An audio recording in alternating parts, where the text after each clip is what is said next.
अयोध्या में रामलला अपने मंदिर में विराजमान तो हो गए, लेकिन उनकी मूर्ति को लेकर हर दिन कोई ना कोई राज सामने आ रहे हैं।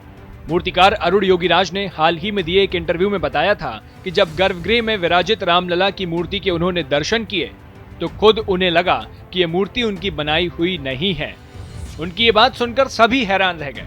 अब मूर्तिकार अरुण योगीराज के इसी बयान पर वृंदावन के प्रेमानंद महाराज ने अपनी प्रतिक्रिया दी है।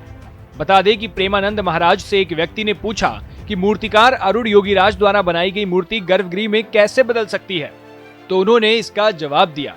प्रेमानंद महाराज के मुताबिक प्राण प्रतिष्ठा के समय हो रहे अनुष्ठान में वेद मंत्रों का उच्चारण किया जाता है। उन्होंने बताया कि वेद मंत्र खुद भगवान की वाणी है। इसका मतलब है कि भगवान खुद इनके रचयिता हैं। इसी वजह से मूर्ति में भगवान का वास हो जाता है और वो जीवंत लगती है। अब प्रेमानंद महाराज की इस बयान की खूब चर्चा भी हो रही है। आपको बता दें कि वृंदावन के रमण रेती मार्ग पर राधा निकुंज आश्रम में रहने वाले स्वामी प्रेमानंद की उम्र लगभग 60 साल की बताई जाती है। वह तकरीबन 3 दशक से वृंदावन में ही रहते हैं। स्वामी का जन्म कानपुर के सरसौल ब्लॉक के अखरी गांव में एक ब्राह्मण परिवार में हुआ था। पिता शंभू पांडे और माता रामा देवी ने उनका नाम रखा अनिरुद्ध पांडे। परिवार का वातावरण धार्मिक था और घर में श्रीमद् भागवत के पाठ की परंपरा चली आ रही थी।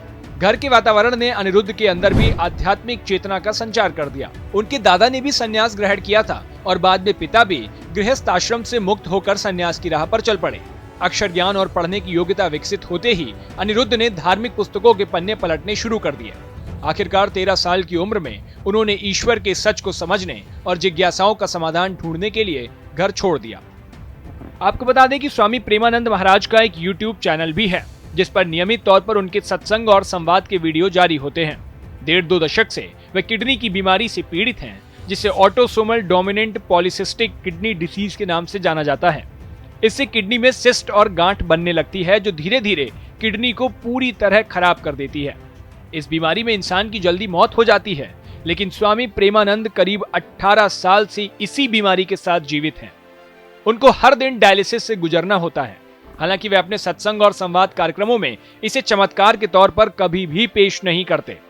एक बार एक श्रद्धालु ने अपनी किडनी की बीमारियों का हवाला देते हुए ठीक होने का उपाय भी पूछा था, तो उन्होंने साफ कहा कि बीमार हो तो डॉक्टर को दिखाओ, इसमें मैं क्या कर सकता हूँ। मैं खुद ही आए दिन डायलिसिस कराने अस्पताल जाता हूँ। मैं तुमको ईश्वर की भक्ति और इस दर्द को सहन करने का रास्ता बता सकता हूँ। बीमारी के बाद भी उनकी दिनचर्या देर रात 2 बजे से शुरू हो जाती है और नियमित परिक्रमा, सत्संग और आराधना का ये क्रम टूटता नहीं है। अब आपकी इस वीडियो पर क्या राय है? प्रेमानंद महाराज के बारे में आप क्या सोचते हैं? हमें कमेंट बॉक्स में जरूर बताएं। बाकी की ऐसी खबरों के लिए देखते रहिए भारत एक्सप्रेस लाइव।